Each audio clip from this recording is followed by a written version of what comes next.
자, 이번에 10번. 고온의 작업장에서 아주 장시간 동안 오랫동안 일했어요. 그게 바로 열 때문에 오는 거고요. 지금 엄청나게 위험합니다. 체온 조절 중추. 체온 조절 중추는 우리 뇌에서 시상하부죠. 이 지금 여기에 뭔가 손상이 나가지고요. 막 머리도 아프고 어지럽고 일명 열사병입니다. 자, 열사병은 저는 이렇게 말해요. 열로 뭐 할 수 있다? 이게 죽을 사를 의미합니다. 죽을 사. 그래서 열 때문에 우리가 사망할 수도 있는 질환이라고 해요. 왜 사망까지 이어질까요? 왜 사망까지? 이게 고장나서 그래요. 여러분들 체온을 조절하는 거, 뜨거운 환경에서는 뭐가 나야 돼요, 여러분? 땀.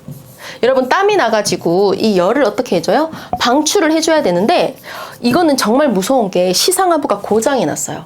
중추신경계, 우리 체온 조절 중추가 고장이 나서 땀이 안 납니다. 열로 사망할 수 있는 열사병은 가장 무서운 게 뭐다? 무한증이에요. 땀이 안 나요. 땀이 안 나니까 우리가 열이 방출돼야 되는데 방출되지 않고 계속 체온이 올라갈 수 있어요. 40도 이상 우리 고공행진 하다가 사망할 수 있습니다. 그럼 어떤 게 가장 중요한 응급처치냐면 필사적으로, 아주 필사적으로 열을 떨어뜨려야 돼요. 막 찬물에 풍덩풍덩하고 막 찬물로 우리 관장하고 이렇게 차갑게 무조건 빨리 응급처치를 해야 되고요. 지금 환경이 고온 작업장, 이 뜨거운 곳 때문에 이래 됐죠. 그래서 가장 먼저 해야 되는 간호는요. 가장 먼저 뭐를 해야 된다? 가장 먼저는 바로 서늘한 곳으로 대피해야 됩니다. 일단은 빨리 뭐 해야 된다? 1등은 대피하고 그 다음에 필사적으로 갖은 방법을 동원해 가지고요 열을 떨어뜨려야 됩니다. 그게 바로 열사병. 우리 열질환 4가지가 있죠. 일사병도 있고 열사병도 있고 열피로도 있고 열경련. 이 열경련은 우리 선생님들 경기 있는 발작의 열경련이 아닙니다. 이거는 쥐나는 거. 열나가지고 우리 나트륨, 소금, 땀이 빠져나가고 나트륨이 빠져나가서 우리가 근육에 쥐나는 걸 열경련이라고 합니다. 이 4가지 열과 관련된 질환들도요. 가장 먼저 하는 간호가 뭘까요? 무조건 빨리 서늘한 곳으로 대피해야 됩니다. 이게 가장 중요하다는 거. 그러면 우리 열사병 한번 응급처치 해볼까요? 지금 필사적으로 열을 떨어뜨려야 되는데 더운 물 주머니 안 됩니다. 그 다음에 신속하게 서늘한 곳으로 이동해서 옷을 느슨하게 풀어준다. 정답 몇 번? 2번. 가장 먼저 하는 간호이기도 합니다. 이게 뭐라고요? 가장 먼저 해야 되는 간호. 빨리 대피해 놓고 막 얼음물 관장, 얼음물 마사지 엄청나게 열을 떨어뜨려야 돼요.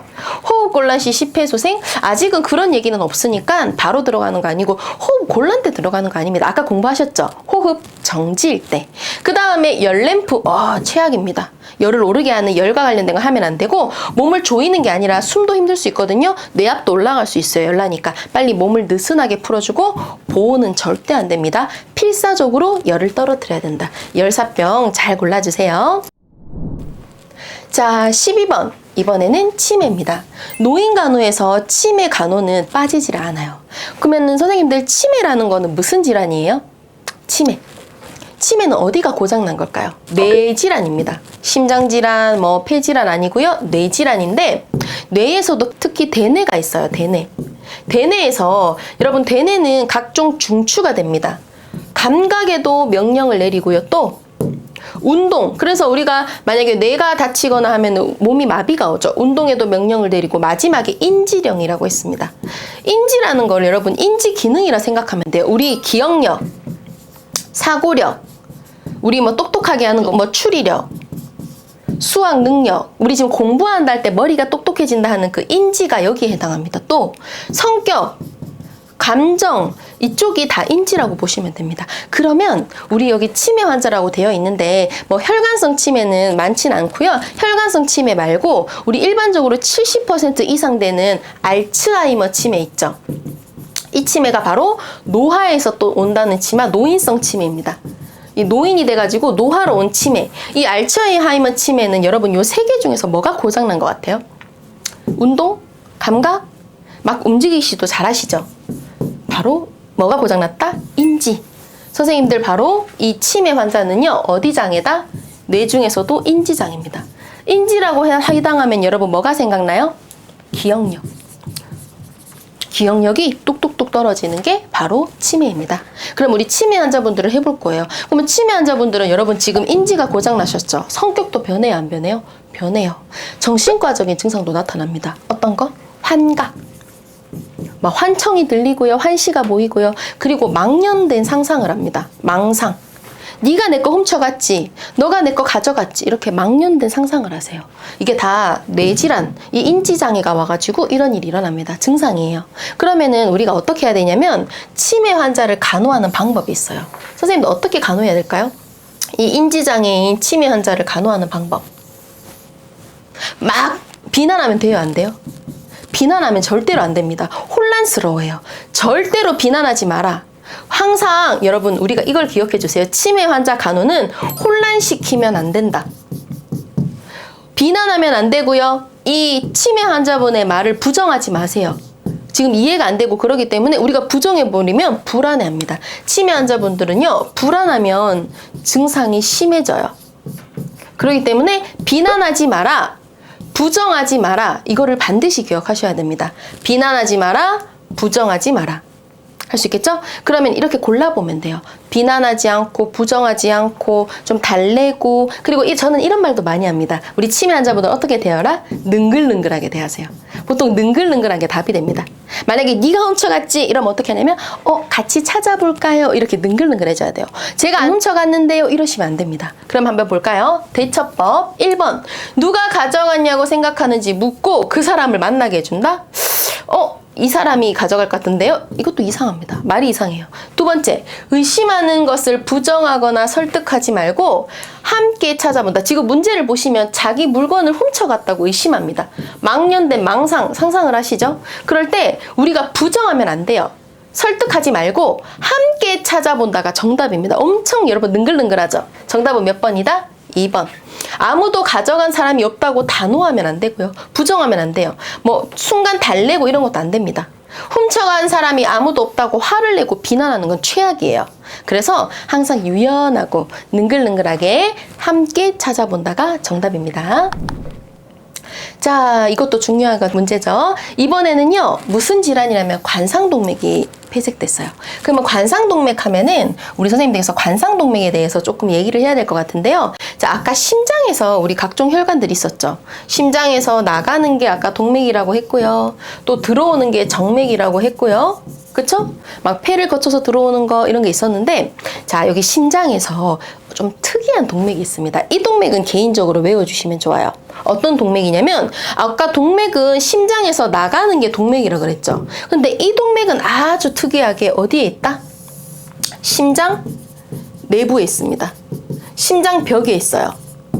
아주 튼튼하게 있습니다. 그러면 심장이 뛸 때 힘도 가해지고요. 이거는 바로 동맥이 있습니다. 커다란 동맥이. 근데 심장에 예쁜 미모가 된다. 우리 영화 관상 있죠. 그래서 관상동맥이라고 외워주세요. 어디에 있다? 심장 내부에 있습니다. 그러면 관상동맥이 동맥에는 원래 산소가 많죠. 이렇게 심장에 산소도 제공하고요. 막 영양분도 제공하고요. 이러고 있어요. 관상동맥. 관상동맥은 정말 필요합니다. 이 심장을 지켜주고 있죠. 그런데 지금 보시면 관상동맥이 아예 폐색됐어요. 폐색됐다는 건 막혔습니다. 막혔을 때 심장의 근육이 괴사, 딱딱해지고 있다고 합니다. 이거는 니트로글리세린도 안 돼요. 투여하여도 안 되고. 그쵸? 통증이 완화될 수 없어요. 니트로글리세린은 선생님들 중요한 약이죠. 이거 무슨 치료약이에요? 협심증. 그러면 협심증은 니트로글리세린이 되는데 지금 나오는 질환은요. 니트로글리세린이 안 통한대요. 도대체 무슨 질환일까요? 그러면 참 찾아볼까요? 만약에 이 관상동맥이 있는데 우리 선생님들 만약에 우리가 지방이라든지 식습관이 좀 불량해서 여기에다가 이렇게 지방이 낄 수 있습니다. 선생님들 그렇게 관상동맥에 이렇게 지방 끼는 거를 우리가 죽상경화증, 동맥이 딱딱해진다, 동맥경화증이라고 하죠. 그러면 여기가 지방이 끼고 하면 이게 엄청 좁아집니다. 여러분 이 관상동맥이 이렇게 좁아지는 병을 뭐라고 할까요? 협착, 좁아졌다고 해서 이게 바로 협심증입니다. 관상동맥이 좁아지는 게 협심증이에요. 그러면 협심증 환자분 어때요? 산소도 힘들 수도 있고 막 여기 가슴 부분이 아파요. 흉통이 있습니다. 하지만 흉통이 그래도 아팠다가 말았다 15분 이내에 괜찮아져요.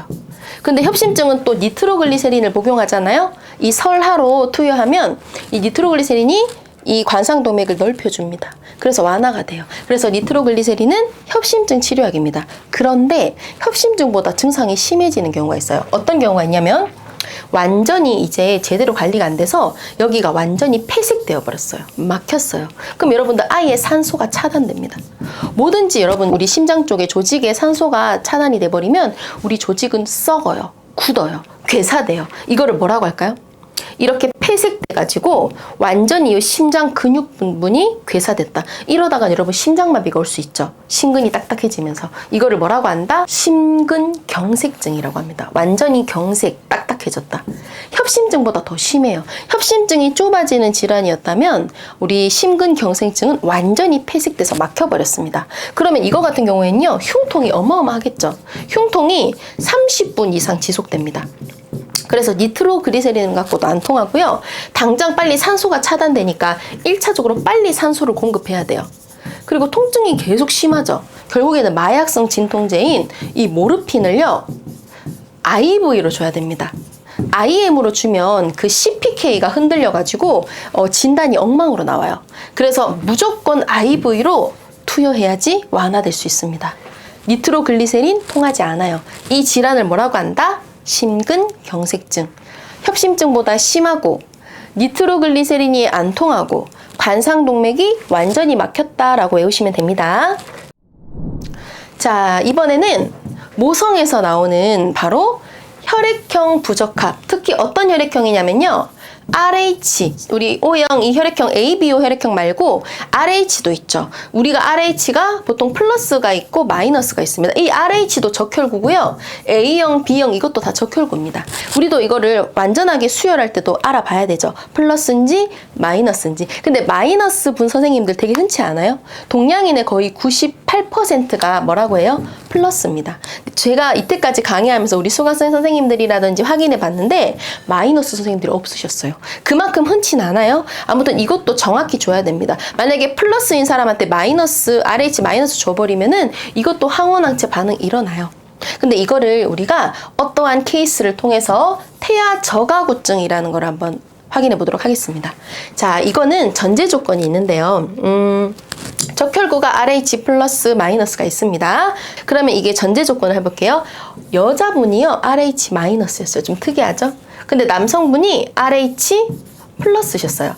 RH 마이너스 여성분과 플러스 남성분이 결혼을 하셨습니다. 그래가지고 뭐 어떤 태아가 나타났다? RH 플러스. 무조건 이 남자의 플러스를 따라와요.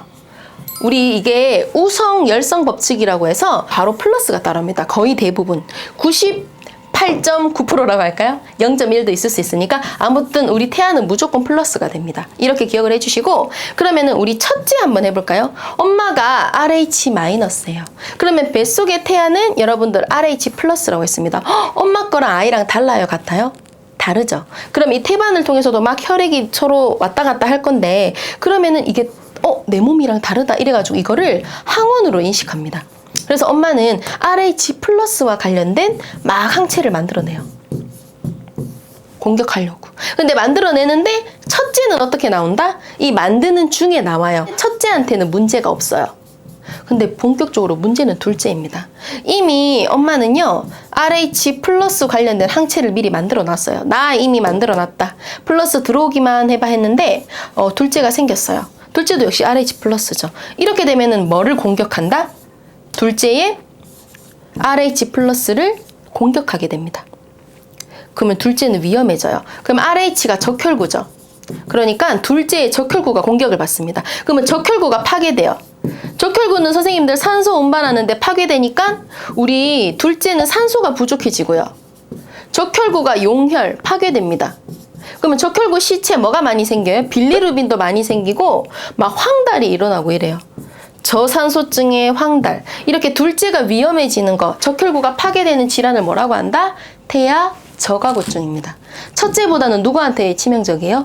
둘째부터죠. 그래서 엄마가 뭐일 때? RH 마이너스고. 찾아볼까요? 태아가 RH 플러스일 때 태아가 공격을 받는다.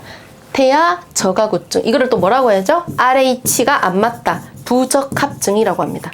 둘째가 이런 일이 발생할 수 있어요. 이해되셨을까요? 그래서 근데 이거는 무조건 둘째를 그러면 못 낳느냐 아니라요. 미리 면역 글로불린을 엄마가 막아주면 엄마가 면역 글로불린을 맞아주면 예방할 수 있습니다. 공격하는 걸 막을 수 있어요. 이런 해결법도 있다는 거. 이게 바로 태아 저가구증에 대한 내용이었습니다. 자, 이번에는 아프가 점수. 아프가 점수는 우리가 출생 후에 우리 아이가 오자마자 출생하고 나서 우리 아이의 건강 상태를 빨리 확인할 수 있는 지표가 되어요.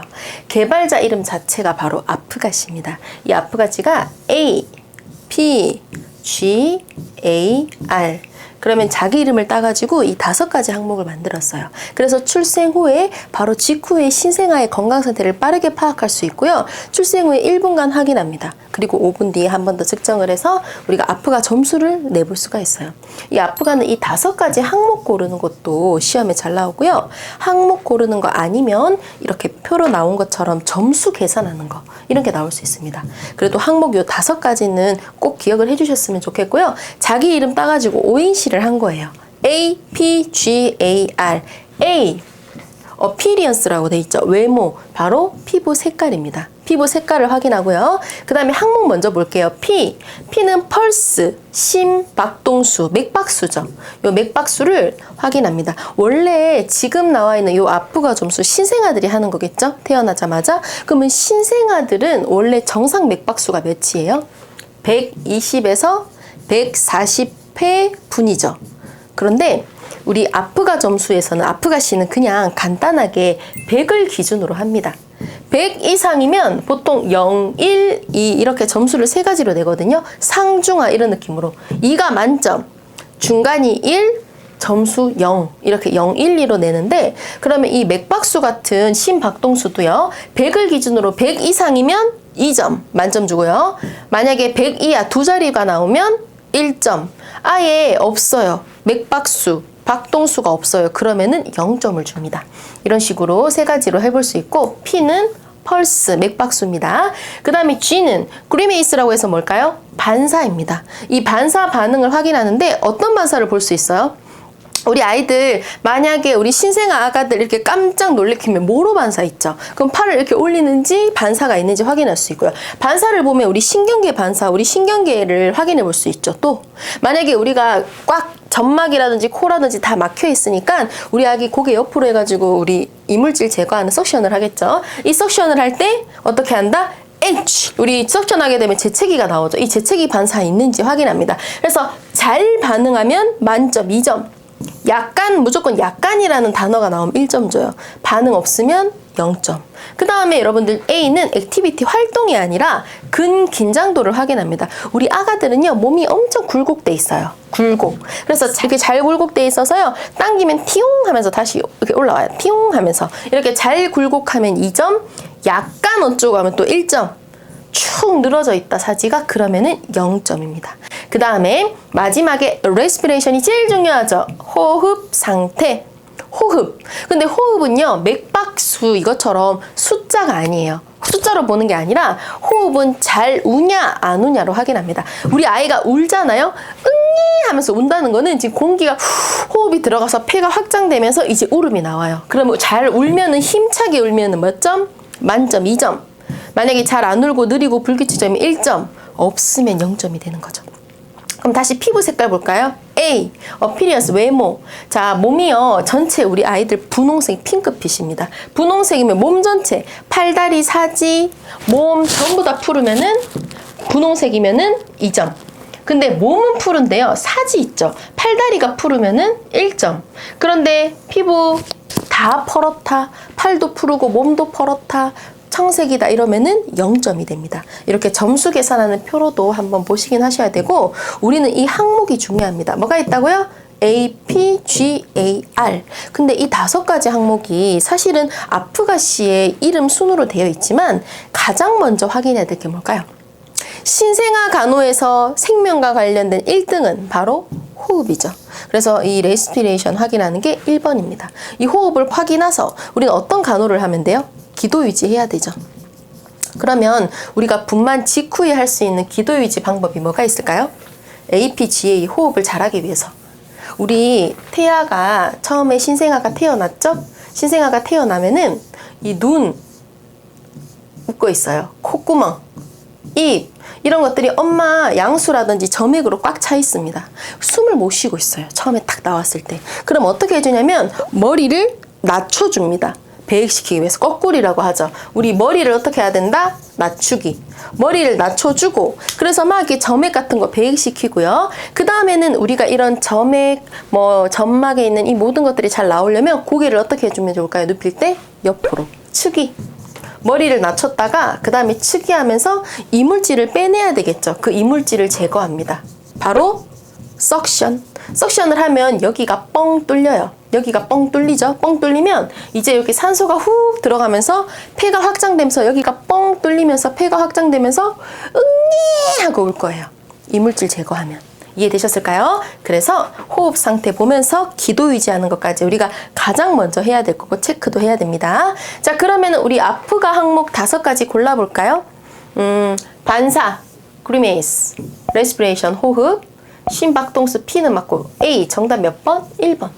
체온 아니고 기형 아니고 움직임, 액티비티 아니고 그 다음에 체온 아니고 기형 유무 아니고 움직임 아니고 그 다음에 결막 색깔 아니고 기형 아니고 그래서 맞는 말은 1번밖에 없어요. 우리 이름 순으로 A, P, G, A, R A, 피부 색깔 P, 심박동수 그리메이스, 반사반응 근긴장도, 액티비티, 레스피레이션, 호흡 상태까지 이 5가지는 꼭 암기하셔야 됩니다.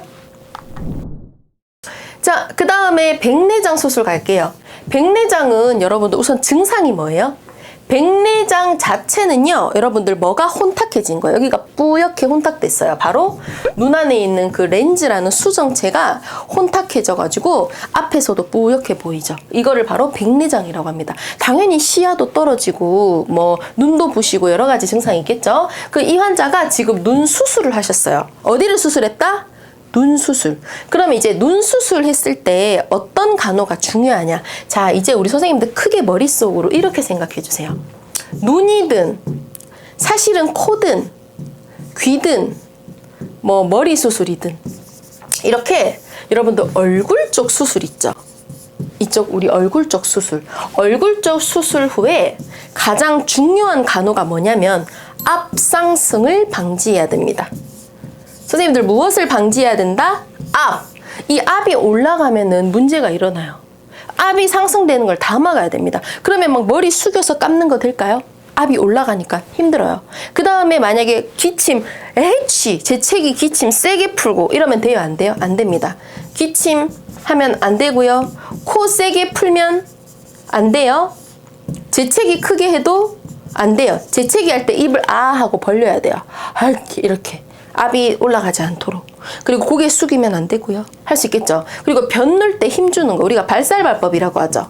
변 넣을 때 힘 주면 된다 안 된다? 그것도 얼굴에 앞이 올라갑니다. 이런 것들을 다 방지해야 돼요. 지금은 눈 수술이지만 이런 다른 수술들도 사실은 마찬가지라 이렇게 머릿속에 기억하시면 되고요. 그리고 백내장 수술하고 나서요. 좀 절대 안정해야 됩니다. 활동하시면 안 돼요. 절대 안정, 가만히 계셔 주시고 그리고 안구 운동 있죠. 이 안구가 많이 운동해 버리면 이게 제대로 수술이 딱 마무리가 되지 않죠. 그러니까 안구 운동 안 되도록 꺼즈를 이렇게 밀착해 가지고 눌러 막아줘야 돼요. 안구 운동 많이 일어나지 않도록. 빛이 보면은 아무래도 운동이 심해지니까 그런 걸 막아야 됩니다. 한번 풀어볼까요?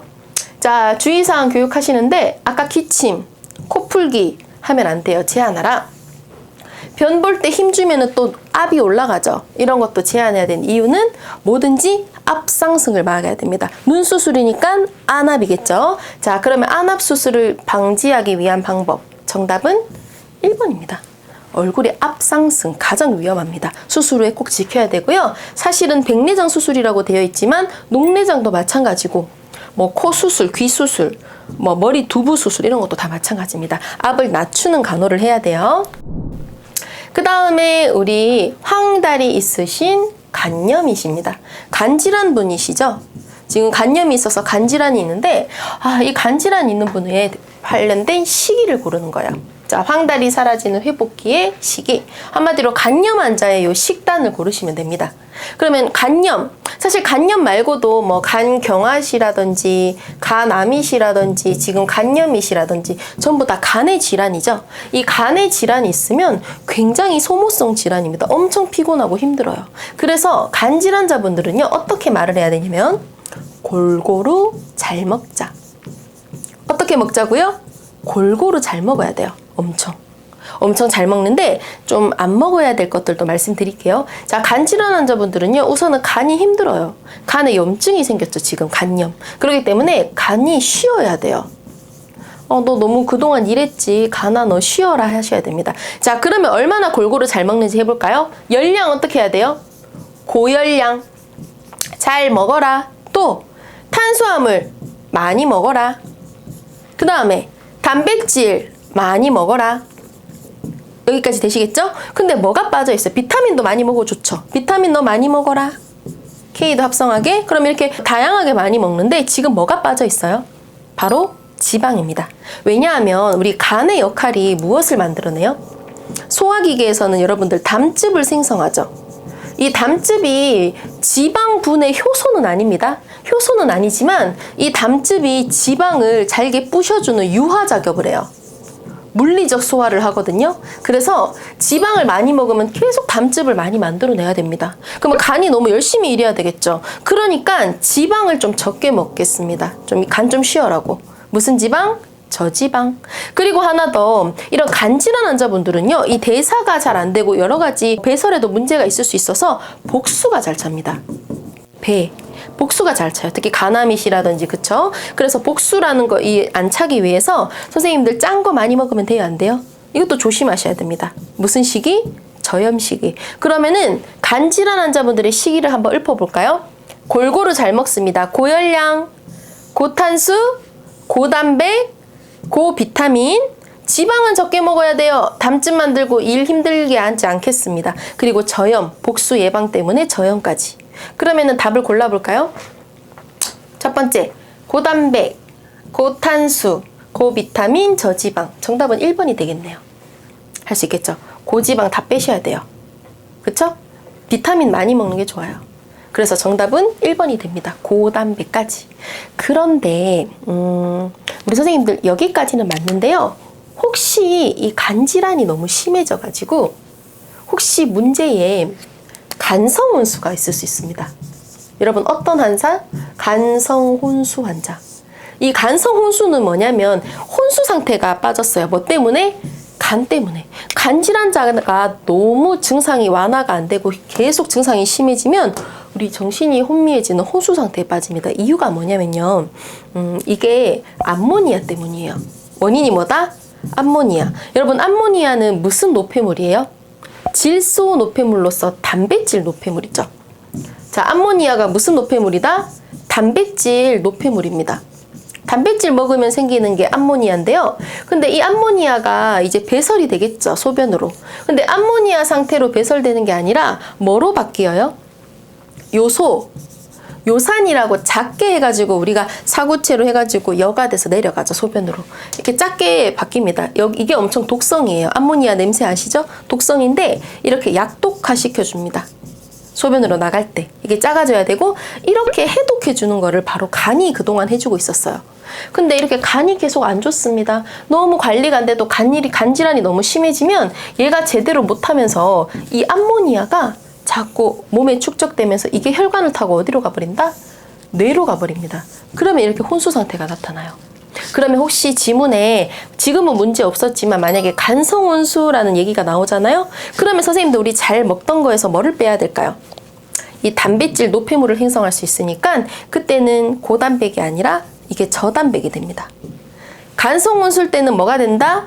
저단백 하셔야 된다는 거. 이것도 추가로 기억해 주세요.